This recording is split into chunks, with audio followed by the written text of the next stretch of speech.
Գյուրջան Կասկադ, ցանկացած համեմատություն մեր օգտին է։ Կոռուպցիա թողած մի տարի կեսա տասնյակ միլիոնավոր դոլարների կոռուպցիայի մասին են խոսում։ Դուք ասում եք դի մանկապարտեզը կտրենք ու լիֆտեր։ Ժողովուրդ ես ումին եք դուք ընտրել։ Հետո ասում եք տվեք գործեր հակակոռուպցիոն կոմիտե դատախազություն։ Ես գործտովող եմ դարձել այստեղ, մի տարի գործ եմ տալիս, ոչ մի բան չի ստացվում։ Ասում եք համակարգային կոռուպցիա չկա։ Այդ համակարգայինը այն ժամանակ որ իրավապահ մարմիններ ոչ մի բան չեն անում։ Քաղաքապետարանում պաշտոնյա չի ձերբակալվի կալանավոր ինչ կոռուպցիոն Գրոտեսկ ասիկ, բայց շատ լավ, հա, այնպես չի ամենաշա փաթալին եմ։ ձերբակալությունները հենց Տեսեք, Ժորժ ջան, մի կողմից ասում են քաղաքապետարանում կոռուպցիան շատ է եւ դա համակարգային է, բայց եթե մենք տեսնում ենք, որ որևէ դեպքով լինում է բացահայտում կամ ձերբակալություն առավել եւս կալանավորում, դա նշանակում է, որ դա համակարգային չի։ Գիտեք մոտավորապես ինչ հարց եք տալիս, օրինակ եթե ձեզ շատ բարձ, ձեզ հետ փոխկապակցված որևէ մի ընկերություն, ձեր հորոպոր տղայի ընկերությունը վաղը չէ մյուս օրը մեկ տենդերում հաղթի ու պարզվի որ մենք այսօր իրար հետ այստեղ խոսել ենք, արդյոք կստացվի մի իրավիճակ, որ ձեր հորոպոր տղան, ասենք կոռուպցիոն գործարքի մեջ է թաթախված, կներեք էլի, բայց աբսուրդն էլ չափ ու սահման ունի։ Այսինքն մենք երբ որ 2018 թվականից առաջ հասկանում եմ բազմաբույլ էր, հետաքրքիր էր այս թեման, կոռուպցիա կար, քննարկելու բան կար։ 2018 թվականից հետո ոնց որ այդ բովանդակությունը թուլացել է, արդեն մատից ենք սկսել ծծել sense բովանդակ։ Տիգրան Ավինյանը հանդիսանալով ԱՆԻՖ-ի տնօրենի խորհրդի նախագահ իր կնոջ ընկերուհու ընդամենը 8 օր առաջ ստեղծված կազմակերպության փոխանցում է 1.5 միլիարդ դրամ կազմակերպություն, որն օֆշորում է գրանցված, իրականացնելու մի ծրագիր, որը որևէ արդյունք չի ունեցել։ Ով երբ ինչու ինչքան դրա համար կան Հայաստանում ինստիտուտներ, այդ ինստիտուտները թող պարզեն Հայաստանի Հանրապետությունում բոլոր մարդիկ հավասար են օրենքի առաջ կոռուպցիայի դեմ պայքարը ինձ համար եղել եւ շարունակում է մնալ առաջնահերթություն։ Բարև ձեզ։ Փաստինֆոյի եթերում խոսենք փաստերով հաղորդաշարն է։ Կոռուպցիայի դեմ անկոտրում պայքարի մասին արդեն 7 տարի աղաղակող իշխանությունների օրոք կոռուպցիան ծավալուն դրսևորումներ է ստանում քաղաքային իշխանություններում։ Միայն վերջին 2 տարում Երևանի քաղաքապետարանում եւ վարչական շրջաններում բացահայտվել է կոռուպցիոն մոտ 8 տասնյակ դեպք։ Ընդ որում նշված 80 գործերը, ինչպես արդեն արձանագրվեց, բացահայտված դեպքերն են, սակայն մի շարք դեպքեր շարունակում են մնալ չբացահայտված, քանի որ կոռուպցիան համարվում է լատենտային հանցագործություն, իսկ կոռուպցիոն գործարքի կողմերը սովորաբար շահկապված են լինում։ Աղմկահարույց հերթական դեպքի մասին հայտնի դարձավ փետրվար ամսին, ավելի կոնկրետ փետրվարի 5-ին, երբ հայտնի դարձավ, որ իրավապահ մարմինները հատուկ գործողություններ են իրականացրել Երևանի քաղաքապետարանում, ինչին հաջորդել է բարձրաստիճան պաշտոնյաների ձերբակալությունները։ Նշված քրեական գործը վերաբերում է ինքնակամ շինություններին, որի համար բարձրաստիճան պաշտոնյաները կաշառք են պահանջել եւ ստացել։ Նշված քրեական գործով 11 անձի նկատմամբ քրեական հետապնդում է իրականացվում, որոնցից 4-ը կալանավորված են։ Ընդ որում կալանքի տակ գտնվող անձին քաղաքապետարանի նախկին եւ ներկա պաշտոնյաներ են։ Քաղաքաշինության եւ հողի վերահսկողության վարչության տարածքային երկրորդ բաժնի պետ Միքայել Ղիմոյանը, Հասարակական կարգի պահպանության ծառայության պետ Արամ Գյուլզադարյանը, որը նախկինում զբաղեցրել է ոստիկանության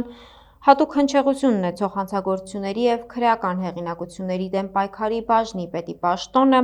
փաստաբան Ռոբերտ Արփինյանը, որը նախկինում զբաղեցրել է քաղաքաշինության եւ հողի վերահսկողության վարչության պետի պաշտոնը, նրա նախկին տեղակալ Արամ Այվազյանը։ Եվ մի նկատառում, երբ խոսում ենք քաղաքապետարանում ձերբակալված նախկին պաշտոնյաների մասին, խոսքն ամենևին չի վերաբերում նախորդ իշխանությունների ժամանակաշրջանին, այլ այս իշխանությունների Նիկոլ Փաշինյանի կառավարման տարիներին նշանակված անձանց մասին է խոսքը, որոնք պարզապես ձերբակալման պահին չեն հանդիսացել քաղաքապետարանի պաշտոնյաներ։ Իդեպ, նշված քրեական գործով աղմկահարույց ձերբակալություններից շուրջ 1 ամիս անց մարտի 4-ին հայտնի դարձավ, որ ձերբակալվել է Երևանի քաղաքապետարանի աշխատակազմի կոմունալ տնտեսության վարչության պետ Արսեն Կարոյանը։ Կարոյանը ձերբակալվել է կաշառք ստանալու կասկածանքով։ Սա ընդամենը մեկ քրեական գործի օրինակ էր, սակայն բազում քրեական գործեր կան, որոնք նման հանրային հնչեղություն չեն ստանում։ Փաստինֆոն գրավոր հարցում է ուղարկել հակակոռուպցիոն կոմիտե, պարզելու, թե 2023-ից 2025 թվականների ընթացքում Երևանի քաղաքապետարանին եւ վարչական շրջաններին առնչվող առերևույթ կոռուպցիոն բնույթի քանի քրեական վարույթ է նախաձեռնվել, դրանցից քանիսն է ուղարկվել դատարան, քանիսը կարճվել եւ ներկայումս քանի քրեական վարույթ կա։ Ստացված պատասխանը զարմացրել է անգամ մեզ։ Հակակոռուպցիոն կոմիտեից պաշտոնապես հայտնել են, որ ներկայումս իրենց մոտ քննվում է 64 քրեական վարույթ, որոնցից 5-ով մեղադրյալի դատավարական կարգավիճակ ունի 31 անձ։ Նրանցից 7-ը Երևանի քաղաքապետարանի եւ վարչական շրջանների պաշտոնատար անձինք են։ Նրանցից մի մասի նկատմամբ որպես խափանամիջոց է կիրառվել կալանավորումը, մյուսների նկատմամբ անազատության հետ չկապված խափանամիջոցներ։ Պաշտոնական նույն աղբյուրից հայտնել են, որ 2023-ից 25 թվականների ընթացքում 13 քրեական գործ է ուղարկվել դատարան 58 անձի վերաբերյալ, որոնցից 25-ը պաշտոնյաներ են։ Եվ սա այն դեպքում, երբ թե կառավարությունը, թե քաղաքային իշխանությունը իրենց աշխատավարձերի աստղաբաշխական բարձրացումները պատճառաբանում են կոռուպցիայի դեմ պայքարով, ասել է, թե բարձր աշխատավարձերն ապահովում են, որ պաշտոնյաները կաշառք չվերցնեն, մինչդեռ կյանքը ցույց է տալիս, որ թե հարկատուների հաշվին բարձր աշխատավարձեր են ստանում, թե նույն հարկատուներից կաշառք վերցնում։ Միևնույն ժամանակ որևէ մեկը չի լսել քաղաքական պատասխանատվության մասին,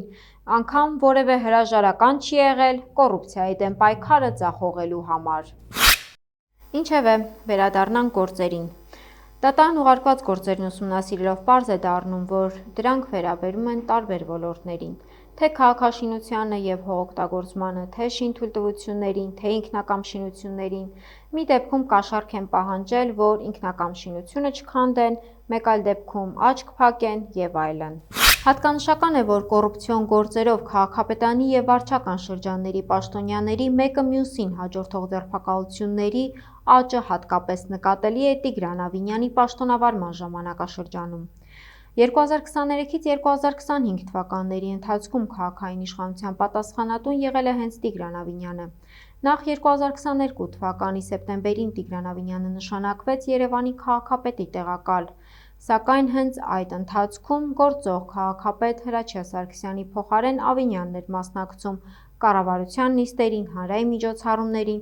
ասել է, թե ողջ իշխանությունը կենտրոնացրել էր իր ձեռքերում մինչև ընտրությունները, որի արդյունքում էլ դարձել է քաղաքապետ։ Ստացվում է, կամ Տիգրան Ավինյանը տեղեկացված է իր համակարգման ոլորտում տիրող կոռուպցիոն չարաշահումներից,